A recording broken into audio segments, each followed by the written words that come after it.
বড় মা, মেজ মা, ছোট মা, এলাকায় রয়েছে ৩টি কালী মন্দির। নিত্য পুজো হয় সেখানে। ভক্তরা আসেন, মাকে দর্শন করেন, পুরোহিত ভোগ দেন। এভাবেই দীর্ঘদিন ধরে নিষ্ঠার সঙ্গে চলে এসেছে পুজো।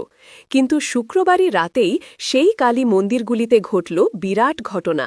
শনিবার সকালে উঠে যখন গ্রামের মহিলারা মাকে পুজোতে গেলেন, তখন প্রতিমার এই রূপ দেখে থাকতে পারলেন না আর। কালী মায়ের শরীরে নেই কোনো অলঙ্কার। ৩টি মন্দিরেই একই অবস্থা। স্থানীয় মানুষজনদের বুঝতে অসুবিধা হল না যে রাতের অন্ধকারে দুষ্কৃতীরা ঝুঁকে প্রতিমার সব গহনা নিয়ে চম্পট দিয়েছে। ঘটনাটি ঘটেছে বাঁকুড়ার বড়জোড়া থানার নিরিশা গ্রামে। গ্রামের মাঝে থাকা মন্দিরের তালা ভেঙে অলঙ্কার চুরির ঘটনায় স্বাভাবিকভাবেই এলাকায় ছড়িয়ে পড়েছে আতঙ্ক। খবর পেয়ে বড়জোড়া থানার পুলিশ ঘটনার তদন্ত শুরু করেছে।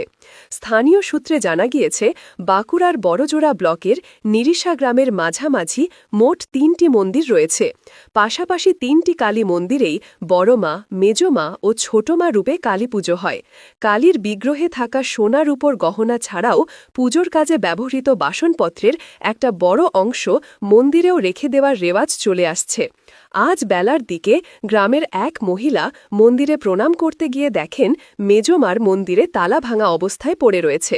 গায়েব হয়ে গিয়েছে মন্দিরের ভেতরে থাকা প্রণামী বাক্স ও দেবী মূর্তিতে থাকা সোনা ও রূপোর অলঙ্কার। একই অবস্থা বড় মা, ছোট মায়ের মূর্তিরও। সব গহনা নিয়ে চম্পট দিয়েছে দুষ্কৃতীরা। এমনকি মূর্তির সামনে থাকা ঘটের ওপরের গামছাটিও ছাড়েনি দুষ্কৃতীরা। এই ঘটনায় আজ দুপুর থেকেই আতঙ্ক ছড়িয়ে পড়তে শুরু করে এলাকায়।